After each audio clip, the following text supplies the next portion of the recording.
बिस्मिल्लाहिर्रहमानिर्रहीम। फ़ारसी language course के अभी हम 10वें सबक के अंदर हाज़िर हैं। इस सबक के अंदर हम ये पढ़ते हैं कि मादी इस्तिमरारी किसे कहा जाता है। मादी इस्तिमरारी उस माजी को कहा जाता है जिसमें गुज़श्ता ज़माना में किसी काम का पूरा ना होना समझा जाए। गुज़श्ता ज़माना में किसी काम का पूरा ना होना समझा जाए, इसलिए इस माजी को माजी नातमाम भी कहा जाता है। बनाने का कायदा ये होता है कि मादी मुतलक से शुरू में, मादी मुतलक के आगाज़ में मी या हमी का लफ्ज़ जो है वो ज़्यादा करके मादी इस्तिमरारी बनाते हैं। जैसे परवर्द से मी परवर्द, परवर्द से मी परवर्द। गिरदान इसकी इस तरह चलेगी, मी परवर्द, मी परवर्दन, मी परवर्दी, मी परवर्दीत, मी परवर्दम, मी परवर्देम।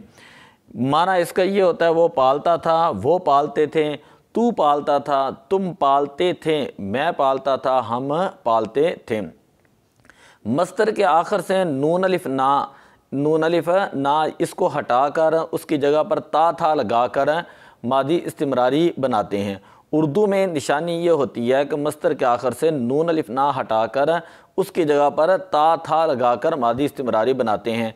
जैसे पालना से पालता था, मैंने तर्जुमा किया कि मी परवर्त का माना है वो पालता था, मी परवर्दन का माना है वो पालते थे।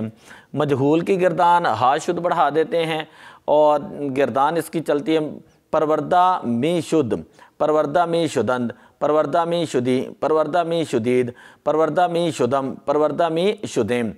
माना ये होगा कि वो पाला जाता था या उसको पाला जाता था, वो पाले जाते थे, तू पाला जाता था, तुम पाले जाते थे, मैं पाला जाता था, हम पाले जाते थे। अब यहीं पर ये मनफी मारूफ और मनफी मजहूल बनाने का भी बिल्कुल आसान सा कायदा है कि इसी मादी इस्तिमरारी को अगर मनफी बनाना है तो मी से पहले लफ्ज़ नून लगा दें। जो नून है नफ़ी का माना देने वाला वो लगा दें। जैसे मी परवर्द से हम कहेंगे कि नमी परवर्द, नमी परवर्दन, नमी परवर्दी, नमी। या दूसरा कायदा ये होता है कि आप परवर्द के शुरू में नून जो है वो लगा दें। मी ना परवर्द, मी ना परवर्दन, मी ना परवर्दी, मी ना परवर्दीन, मी ना परवर्दम, मी ना परवर्देम। इसी तरह मादी इस्तिमरारी जो है उसके लिए मैंने चंद एक मसादर लिखे हैं। आप इन मसादर को जो है वो याद रखें और इनके मानी याद रखें और उससे मादी इस्तिमरारी का जो है वो आप तकरार करें, इसकी गर्दानें बार बार करें। इस्तादन का माना होता है खड़ा होना, इस्तादन का माना है खड़ा होना। नशिस्तन का माना होता है बैठना। आमदन का माना होता है आना। रफ्तन का माना होता है जाना। पोईदन का माना होता है दौड़ना। जस्तन का माना होता है कूदना।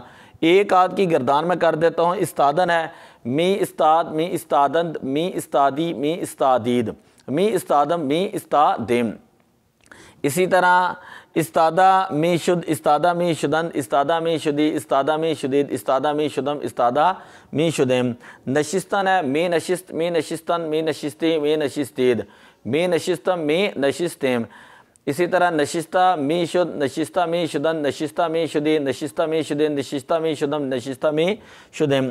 आमदन है मी आमद, मी आमदन, मी आमदी, मी आमदेद, मी आमदम, मी आमदेन। तो आप जितनी ज़्यादा, सिर्फ 6 सीगे होते हैं, जितना ज़्यादा आप इसका तकरार करेंगे, जितनी ज़्यादा गर्दानें पढ़ेंगे तो आपके साथ अल्फाज का ज़ख़ीरा जो है वो ज़्यादा होगा। दुआ अल्लाह अमल की तौफ़ीक़ अता फ़रमाए। अस्सलातु वस्सलामु अलैका या रसूल अल्लाह।